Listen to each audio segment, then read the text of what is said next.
ಲೋಕಸಭಾ ಚುನಾವಣೆಯ ಹಿನ್ನೆಲೆಯಲ್ಲಿ ಅಬ್ಬರದ ಪ್ರಚಾರ, ಭಾಷಣದ ತಯಾರಿಯಲ್ಲಿದ್ದ ಕಾಂಗ್ರೆಸ್ ನಾಯಕ ರಾಹುಲ್ ಗಾಂಧಿ ಅವರಿಗೆ ಭಾರಿ ಹಿನ್ನಡೆಯಾಗಿದೆ. ಪ್ರಧಾನಿ ಮೋದಿಯ ವಿರುದ್ಧ ವಾಗ್ದಾಳಿ ನಡೆಸೋ ಹುಮ್ಮಸ್ಸಿನಲ್ಲಿದ್ದ ರಾಹುಲ್ ಗಾಂಧಿ ಅವರನ್ನ ಚುನಾವಣಾ ಆಯೋಗ ಎಚ್ಚರಿಸಿದೆ. ಈ ಹಿಂದೆ ಪ್ರಧಾನಿ ಮೋದಿ ವಿರುದ್ಧ ಮಾತನಾಡುವಾಗ ಬಳಸಿರೋ ಪದಗಳಿಗೆ ಸಂಬಂಧಪಟ್ಟ ಹಾಗೆ ಎಲೆಕ್ಷನ್ ಕಮಿಷನ್ ವಾರ್ನಿಂಗ್ ಕೊಟ್ಟಿದೆ. ಮೋದಿ ಬಗ್ಗೆ ಮಾತನಾಡುವಾಗ ಎಚ್ಚರವಾಗಿರಿ ಅಂತ ರಾಹುಲ್ ಗಾಂಧಿಗೆ ತಾಕೀತು ಮಾಡಿದೆ.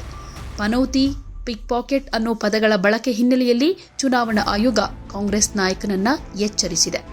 ಕಳೆದ ವರ್ಷ ನವೆಂಬರ್ 22ರಂದು ರಾಹುಲ್ ಗಾಂಧಿ ಪ್ರಧಾನಿ ನರೇಂದ್ರ ಮೋದಿ ಅವರನ್ನ ಪಿಕ್ ಪಾಕೆಟ್ ಅಂತ ಕರೆದಿದ್ದಕ್ಕಾಗಿ ಅವರ ವಿರುದ್ಧ ಸೂಕ್ತ ಕ್ರಮ ಕೈಗೊಳ್ಳಬೇಕು ಅಂತ ನ್ಯಾಯಾಲಯ ಚುನಾವಣಾ ಆಯೋಗವನ್ನ ಕೇಳಿತು. ರಾಹುಲ್ ಗಾಂಧಿಯವರ ಪದ ಬಳಕೆ ಕೆಟ್ಟ ಅಭಿರುಚಿಯನ್ನು ತೋರಿಸುತ್ತೆ. 8 ವಾರಗಳ ಒಳಗೆ ಚುನಾವಣಾ ಆಯೋಗ ಕ್ರಮ ಕೈಗೊಳ್ಳಬೇಕು ಅಂತ ಕೋರ್ಟ್ ಸೂಚಿಸಿತ್ತು. ಇದರ ಹಿನ್ನೆಲೆಯಲ್ಲಿ ಎಲೆಕ್ಷನ್ ಕಮಿಷನ್ ವಾರ್ನಿಂಗ್ ಕೊಟ್ಟಿದೆ. ಮುಂಬರುವ ಚುನಾವಣಾ ಪ್ರಚಾರ ಕಾರ್ಯದಲ್ಲೂ ತಮ್ಮ ಸೂಚನೆಯನ್ನ ಪಾಲಿಸಬೇಕು ಅಂತಾನೂ ರಾಹುಲ್ ಗಾಂಧಿಗೆ ಆದೇಶಿಸಿದೆ.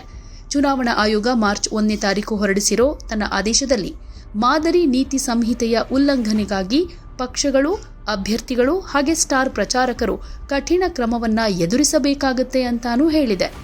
ಈ ಹಿಂದೆ ನೋಟಿಸ್ ಪಡೆದಿರೋ ಪಕ್ಷದ ಪ್ರಚಾರಕರು ಮತ್ತು ಅಭ್ಯರ್ಥಿಗಳು ಮಾದರಿ ಸಂಹಿತೆಯನ್ನ ಪುನರಾವರ್ತಿಯಾಗಿ ಉಲ್ಲಂಘಿಸಿದ್ರೆ ಕಠಿಣ ಕ್ರಮವನ್ನ ಎದುರಿಸಬೇಕಾಗತ್ತೆ ಅನ್ನೋ ಎಚ್ಚರಿಕೆಯನ್ನು ಚುನಾವಣಾ ಆಯೋಗ ಕೊಟ್ಟಿದೆ. ಇದನ್ನ ರಾಹುಲ್ ಗಾಂಧಿ ಅವರು ಅಷ್ಟೊಂದು ಸೀರಿಯಸ್ ಆಗಿ ಕನ್ಸಿಡರ್ ಮಾಡ್ತಾರಾ? ಯಾಕಂದ್ರೆ ಈ ಹಿಂದೆ ಅನೇಕ ಸಲ ಈ ಥರದ ಎಚ್ಚರಿಕೆಗಳು ಬಂದಿದ್ರು ಕೂಡ ರಾಹುಲ್ ಗಾಂಧಿ ಮೋದಿ ವಿರುದ್ಧ ವಾಗ್ದಾಳಿ ನಡೆಸಿಕೊಂಡೇ ಬಂದಿದ್ದಾರೆ. ಸೊ ಇದನ್ನ ಹೀಗೆ ಕಂಟಿನ್ಯೂ ಮಾಡ್ತಾರಾ ಅಥವಾ ಚುನಾವಣಾ ಆಯೋಗದ ಆದೇಶಕ್ಕೆ ತಲೆಬಾಗ್ತಾರಾ? Just wait and C.